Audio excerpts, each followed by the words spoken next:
Ay, kay Laila. Eto naman po, bagong taon, bagong simula. Ganito ang programang natuklasan ko. Isang inisyatibong hindi lang nagbibigay ng edukasyon, kundi nagpapalakas din ng kalusugan at pag-asa ng mga batang nasa lansangan. Isang programa na tumutulong sa kanila na muling mangarap at magsimula ng bagong buhay. Pero papaano nga ba ito na isasagawa? Ito po, may public service po. May mga batang lumaki sa lansangan, mga batang naghahanap ng gabay, proteksyon at pagkakataong matuto. Ngunit hanggang saan ang kaya nating gawin para maabot ang bawat batang nangangarap? Ito ang Street Education and Protection Program ng Child Hope Philippines. Bumababa sila sa mga batang nasa lansangan sa pamamagitan ng Kalye Eskwela, isang mobile van na may audiovisual equipment na nagdadala ng alternative education sessions direkta sa kalsada. Nakilala ko si Jude. Dati ang lansangan ang kanyang tahanan. Ngunit ngayon, bitbit niya ang mga aral na minsang tumulong sa kanya. Ibinabahagi niya ito sa mga batang nangangailangan din ng gabay at pag-asa. Lagi ko po kasi nakikita yung sarili ko dun sa mga batang lansangan na nakikita ko sa lansangan ngayon. At gusto ko pong mabago yung pagtingin ng ibang tao sa mga katulad naming naging batang lansangan. Yung satisfaction po sa trabaho, yun po yung pinaka-reward na natatanggap ko, na yung lahat ng mga natutunan ko po, ibinabahagi ko rin po dun sa mga batang lansangan, sa mga beneficiaries po namin. May mga programa na patuloy na nakikibaka para sa karapatan ng bawat bata sa lansangan.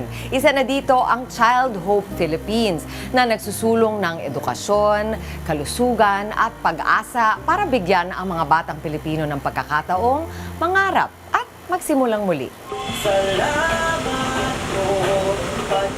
Mylene and Jude sa Child Hope Philippines. Salamat sa pagpapaunlak. At gusto namin matutunan kasi ang tungkol sa inyong programa, yung mga natutulungan ninyo. Kami po ay working with Metro Manila na ang meron kaming Kalye Eskwela, Clinic Kalye, and other social welfare services na kung saan meron kaming sariling street educators composed of teachers and registered social workers. So sila po yung nasa kalye talaga naghahanap ng mga bata.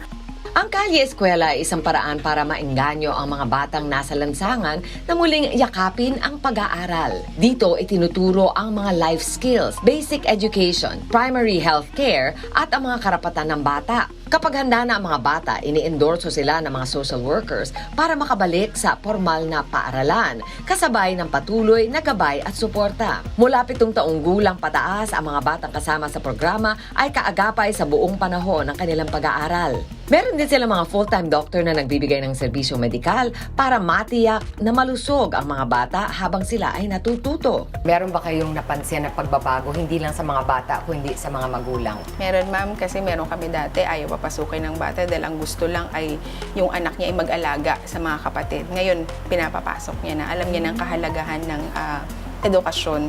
Para sa mga nagnanais mag-abot ng tulong at makibahagi sa mga programa ng Child Hope Philippines, maaari niyo silang i-message sa facebook.com/childhopeph o tumawag sa nakatalang numero. Kailangan talaga natin ang mga taong katulad ninyo na naghahanap ng mga Pilipino na pwede nilang tulungan. Dahil dami dyan, di ba? Kaya maraming salamat sa inyo at maraming salamat sa Child Hope. At alam na po natin kung tayo po ay may kakilalang mga street kids na kailangan ng tulong, maaari silang tulungan. Dahil kahit sino ka, taga saan ka man, deserve mo ito, public service po. Mga kapatid, Dimples Romana po, maging maalam at may pakialam sa mga napapanahong issue at headlines. Mag-follow na po at subscribe na sa social media pages ng News 5.